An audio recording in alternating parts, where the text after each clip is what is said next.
Our family has been working the land in Washington State for the past 120 years, since 1898. In the 1920s and 30s, the Middleton family had a sawmill on the coast in Washington, and there was two ships, the Clermont and the Cadaretta, and they'd take lumber down to California. And so in 2007, when we eventually started a winery in Washington State, we settled on the name Cadaretta because it represented the history of the family.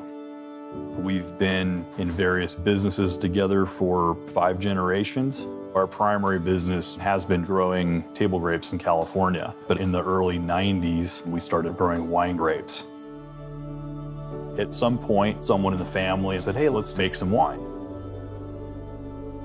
Everybody was excited. Oh, we've made this bottle of wine, and this friend of a friend took some of the wine to the well-known restaurateur and his sommelier and got a letter back saying farmers should stick to farming grapes. Well, that was a huge motivating factor to start to be serious about making wine. And that restaurant now has been an account for a number of years with Cadaretta. It's an expression of our family. Everybody can identify with it and feel proud of it. Cadaretta has pedigree. It's been around for almost a dozen years, making some of the best wines and consistent styles in Walla Walla Valley. The driving component for me for Southwind Vineyard is this distinct tannin profile and minerality that we get from the soil.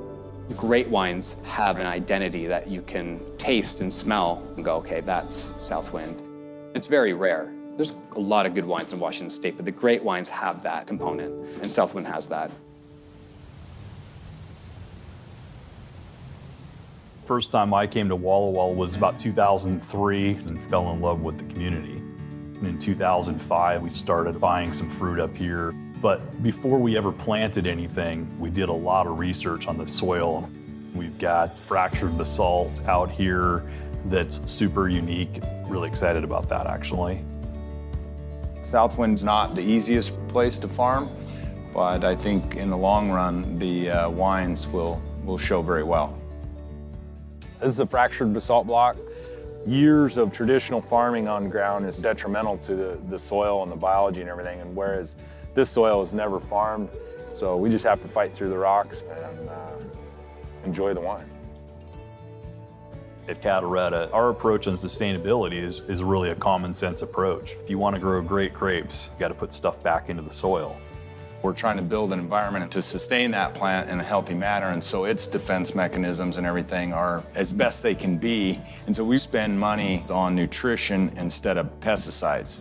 We started bringing in Balkans for bird control. We put up kestrel boxes, fowl boxes as well for the mice and the gophers.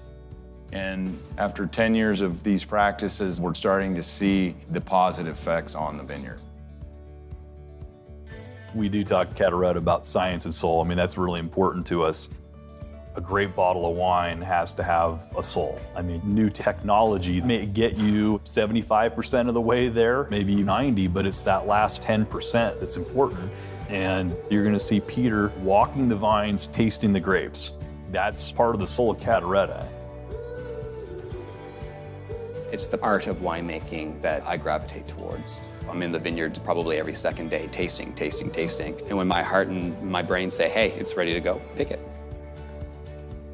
I look at things I can control: temperature, sanitation, oxygen, and nutrients.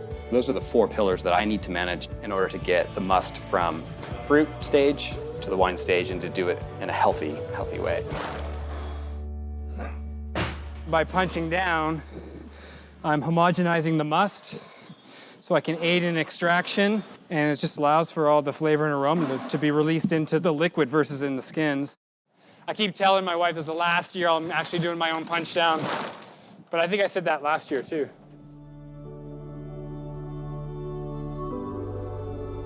I know the level of detail that goes into making a bottle of Cadaretta, and it's a pretty impressive thing. The best compliment would be, wow, it tastes exactly like Southwind. Or that reminds me of being on Walla Walla, and I love that profile. There's a sense of place here that comes through in the wines that nobody else has. So when I think of Cadaretta, I think of endless potential.